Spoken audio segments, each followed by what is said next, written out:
Welcome to the Game Week 35 video. Now, before I go into the analysis of this week's Game Week's fixtures, I just want to point out that I received some comments this week in regards to the last video that I posted, and people weren't happy about the fact that I posted the video late. I just want to say that I would like to apologize for that. There was a problem with the network in my area, and it was something that I couldn't resolve in time. I actually had the video ready the day before, but usually I post them the night, um, roughly about midnight. Um, so early, very early morning on the Saturday. And the reason why I do that is just so I can compile enough information as accurately as possible. Um, After I've listened to quite a lot of managers' press conferences and reports online.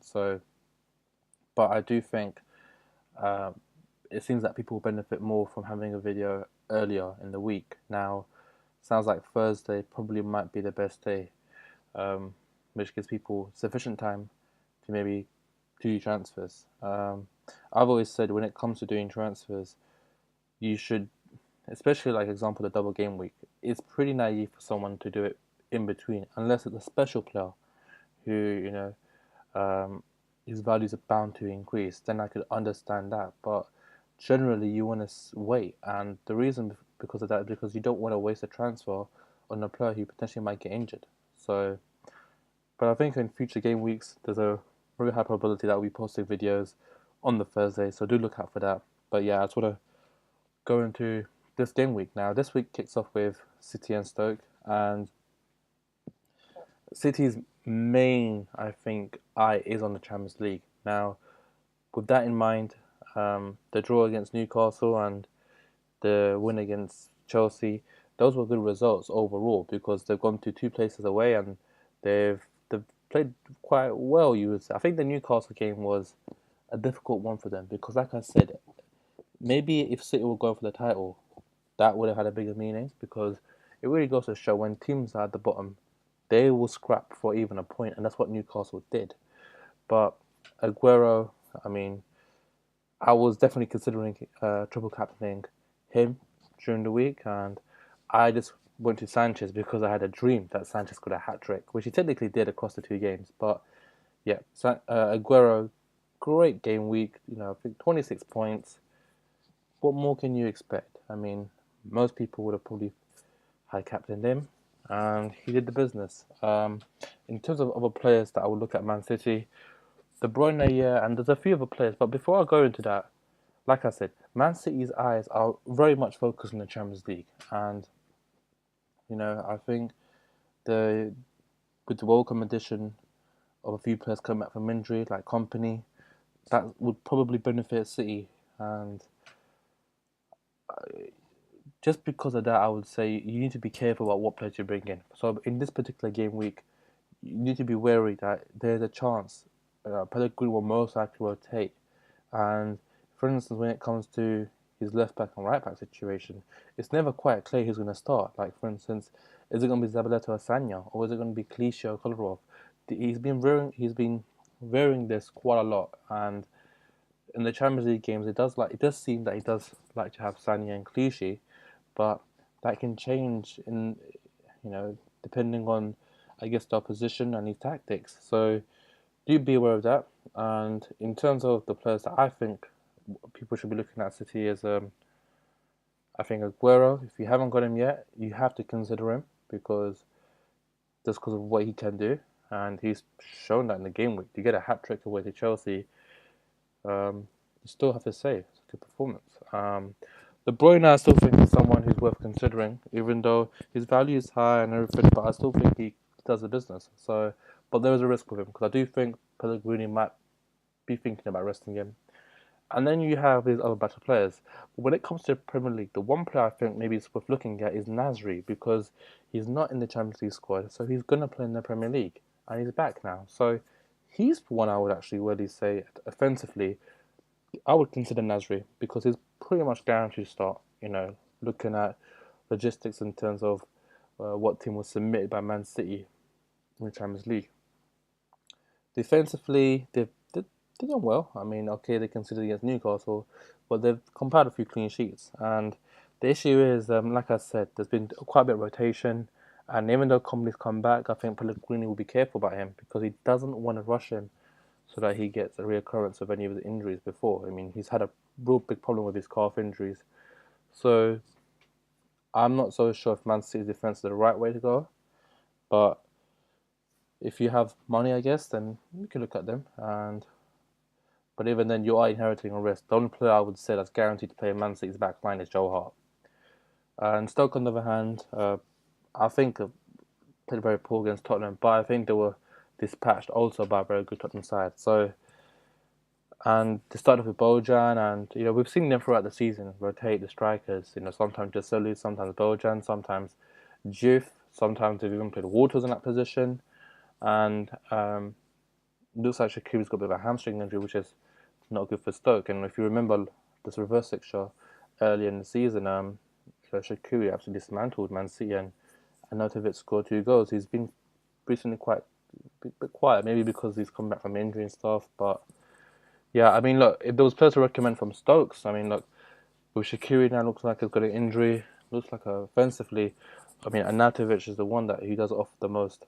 But again, the one thing I'll say is Stoke do have problems, and this is not an easy fixture because Man City do have something to play for, and that is top four. So even though there are players that I will look at Stoke's defence and say they're quite cheap relatively. I mean, look at Meneza, you look at Cameron, for instance. You would definitely say they're on the lower side, and even Given now, who's come into the first team as a goalkeeper, he's relatively quite cheap as well. But still think Man City will do enough this game week to win the game.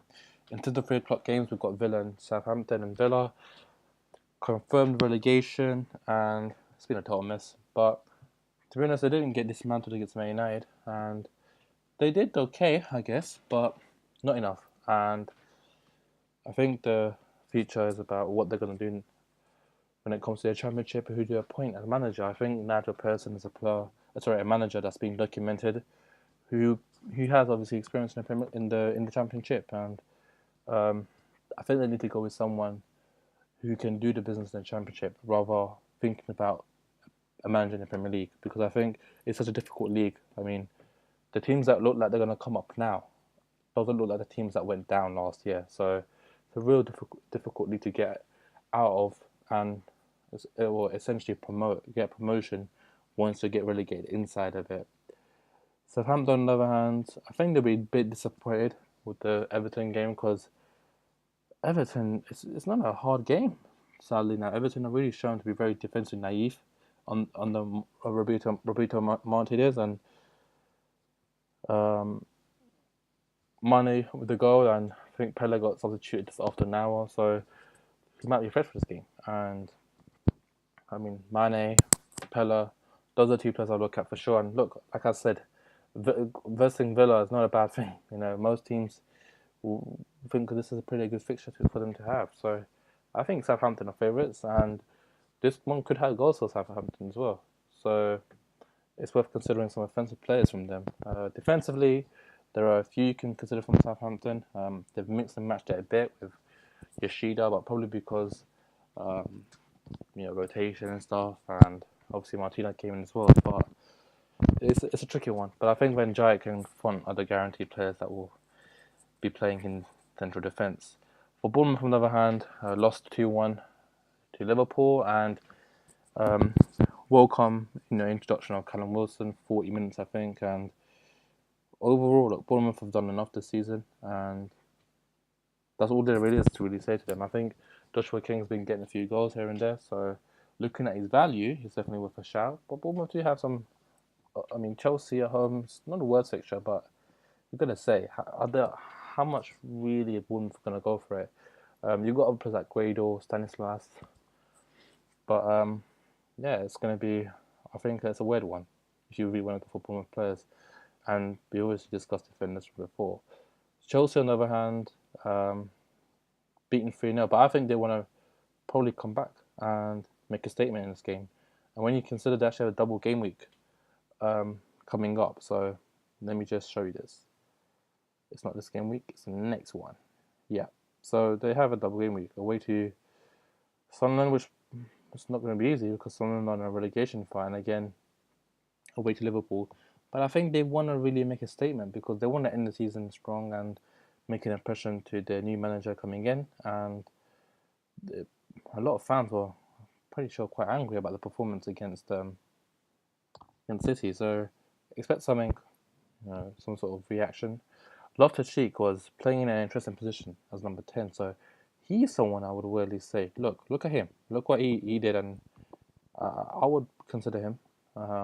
In fact, I might consider him for this game week transfers. So he's something to look out for. And then obviously you have a few other players. Fabregas seems to be playing much more deeper. Costa's come back in as well, and yeah, you obviously got the Willian and etc. But Loftus-Cheek is an exciting one. I think could have could have actually scored against Man City. So yeah, that's a recommendation that I would put. So yeah, I think actually Chelsea might win this game. I think Bournemouth, even though they've picked up a recent victory against Villa, been a bit lackluster, and I think the season's about fading out. But I think Chelsea want to make a statement. In terms of Liverpool, really good form recently, and it's quite difficult for them probably to finish in the Champions League. But they're not totally out of it, but it's a bit difficult. Again, I've got in Storage, and he seems to have done well, even though he got substituted in the second game, which is to be expected. But with Origi's injury now, it's further reinforced that he'll probably be the main striker. So Storage, 100%. You got to look at him. You got to look at Firmino. You got to look at Coutinho. You've got to look at Milner now getting set pieces and getting assists. So those are players to look at defensively. There's a few. I think Sako, and he's obviously been coming up with some goals recently in the UEFA Cup and the Premier League.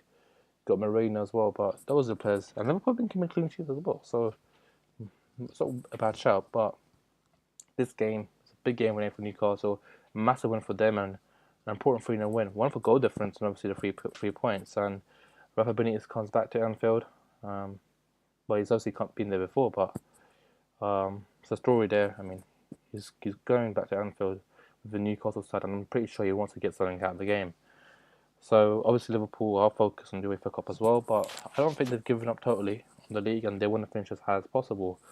Mitrovic and Townsend for me are the most exciting players at the moment at Newcastle. They've got Sissoko who scored, and a few others with Wijnaldum who's not really been hitting it recently, and I think it's just the way that Newcastle are playing now with Rafa Benitez. It's a bit different, so maybe Wijnaldum is not going to get that same kind of you could say priority in a weird way in how Newcastle set up and play. But Townsend is seems to be a big part of what they do. He's given the ball quite a lot. He obviously likes cutting in, taking the shot. So yeah, that's definitely one thing I would say. I think it's gonna be a tight game. I think it can go either way. I think you could easily see Liverpool flying and win this game by goals. Newcastle could snap something, or it could be a draw. I think I don't know. I think this is really tough to call. So, but if you had to give it by form, you would say Liverpool. And then on the Sunday, you've got Sunderland vs Arsenal. Sunderland, massive win away to Norwich. Barini got a goal and assist, stood out. And obviously Defoe got a goal as well. And overall, a very good performance for Sunderland. Clean sheet as well. I don't think they will do enough against Arsenal. And the reason why I say that is because for the amount of pressure that Wenger's on, and Arsenal have been doing decent. Okay, yeah, they drew against Palace, but to be honest, they got caught out by a cheap goal and convincing win, but against a very poor West Brom, if I'm honest as well. But you probably say that Arsenal have enough to win this game. And again, Sanchez, Ozil. I still think Ozil was a player to get. I think he could have easily got a goal actually the other night. And I think Warwick will probably start this game as well. So if you're looking for a striker, I don't think Drew will start. I think Warwick will. That's him. And in terms of defence, Arsenal did keep a clean sheet with Mertesacker, but there's a chance that Gabriel might come back in. So that's also one thing to consider as well. Now, Leicester Swansea big game, top of the league. Let's look at that. Wardy looks like a Joe will probably start. And that's pretty much it. I mean, every single Leicester player is known by now. And whereas Swansea, losing 3-0 away to Newcastle, wouldn't have done great. But Again, same players, especially Sigurdsson. I think he's the one that really excites me when it comes to Swansea. And if I were to consider a player at Swansea, I would look at him. Where do I honestly see this game going? I actually do think Leicester will win this game, even despite the fact that they're going to be missing Vardy. I think Swansea just don't. I think the season has panned out, and I think there's even talk about the manager now leaving, and them really thinking about the future. So I'm actually going to give this to a Leicester win. And yeah, it'll be interesting to see what further punishment actually Vardy receives. And then the Monday game, another team is up in the top, which is Spurs and there's West Brom. Now West Brom haven't really, like I said, against Arsenal didn't really turn up in my opinion, and we'll be disappointed also with a defeat at home to Watford because missing 2 penalties was just very weird, but and very rare. You'll come across that kind of situation. But Spurs were brilliant against Stoke. End of story. I think statistically, look at number of goals created, goals scored, goals conceded, everything. They're number one, but they're not number one in the league. And 5 points away at this stage is not the greatest situation to be in. But depending on the list of results, that will either galvanise them or just puts a pressure on them to maintain the standard. I can see West Brom being very, very defensive here. I think they can. I think they might want to try to unsettle them, and Tony Pulis does have a track record of being able to be of setting up his team difficult to break down. So it's going to be interesting to see. But I think Spurs have got enough to do enough and probably win the game. So I see both Leicester and Spurs winning. And Dele Alli's been great. So has Ericsson. He's been getting the good assists. And Kane, of course, has been marvellous. And Vertonghen's coming. Spurs still be clean sheets. So there's not really much to say about this. And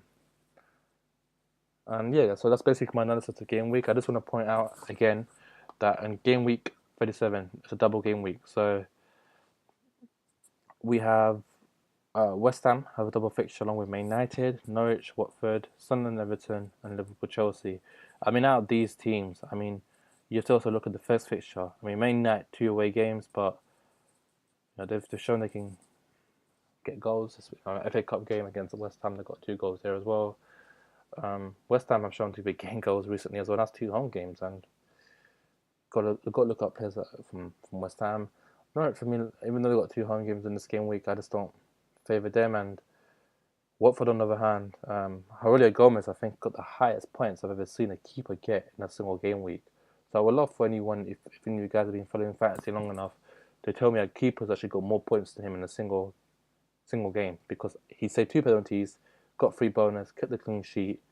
I don't know what to say, but that was just very rare, to say the least. Sunderland, 2 home games themselves, and they have potential of goal scoring themselves, but not the easiest of games. And Everton will be under pressure to really perform because even though they got the FA Cup game, the position in the league is not good enough. And Liverpool, on the other hand, 2 home games and definitely worth considering as well. So, and likewise, I still think Chelsea is worth looking at as well. So, essentially what you want to do is maybe do some transfers in preparation for this game week. So, like I said, Loftus-Cheek is this one player I'm looking at, and it's just because Balassi looks like he's got a bit of a knock. But if you've got certain players in positions which you think you want to remove, you might want to look at players from these teams. So that's my analysis of this game week, and